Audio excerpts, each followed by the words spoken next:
समस्त को नमस्कार जय जगन्नाथ।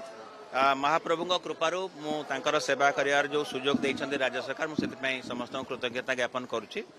जेहेतु एवं नीतिकांति चली नुआक योगदान करुच्ची मुझे आपन को अधिक किसी कहूना कि समस्त सहयोग जहाँ भी बाकी रही नीतिकांति सब ठीक हिसाब से हम बोली आम भावुँ। संपृक्त सेवा निजोग सांगे आम बैठक भी करूँ एवं पुलिस प्रशासन जिला प्रशासन जो अधिकारी मैंने अच्छा सांगे भी आम कथा हबू एवं आपण मानक सूचना भी दिज्व।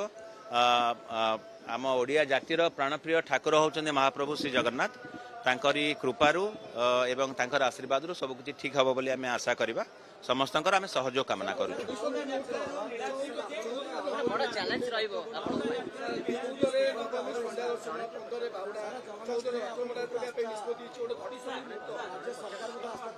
व्यवस्थावली अनुसार जहाँ भी नीतिकांति रही तार कि भाव में सठिक समय एवं समस्त सहजरे ठीक हिसाब से सुचारू संपादन हम।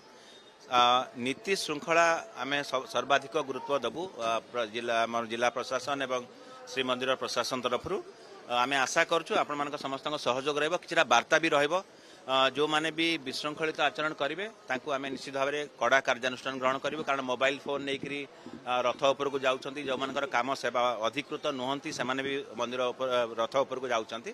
आम संपृक्त निजोग सांगे किछिटा वार्तालाप करूँ आशा करूँ जे समस्ते से सहयोग करेंगे जद्वारा कि आमर संस्कृतिर प्रचार प्रसार परिवर्ते कौन हिसाब से निंदा अपवाद आणवे ना।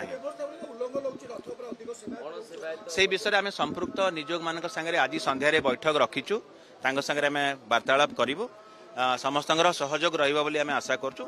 सेवक भाई माने भी सहायतार हाथ बढ़ेबे बोली आमको प्रतिश्रुति दौरान।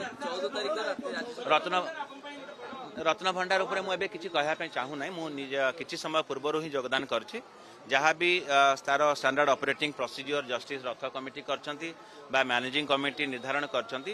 राज्य सरकार जो हिसाब से आमको अनुमोदन देइथिबे से हिसाब से से कार्यावली सब संपादन करा जिवो।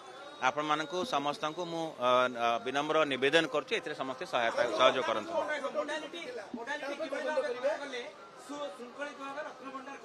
जहाँ भी मोडालिटीज जस्टिस रथ कमिटी सजेस्ट करछंती मैनेजिंग कमिटी तार सुपारिश करछंती एवं सर्वशेष रे जोटा राज्य सरकार जहाँ भी अनुमोदन करेंगे से हिसाब से कार्य को आग को नि जेहेतु एटा सेंसिटिव मैटर मुझे किसी समय आगु योगदान करछि। आपण माने हमको समय दियंतु एवं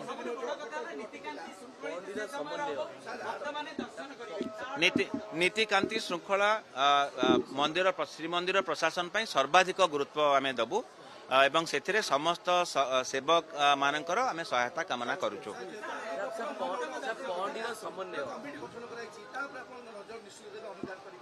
जे जो अघटन है से आम ठाकुर पाखे क्षमा प्रार्थना करुचु एवं एबे मैनेजिंग कमिटीर जहाँ सूचना अनुसार एवं जो होती डिसीजन से हिसाब से गोटे कमिटी गठन करा जायछि।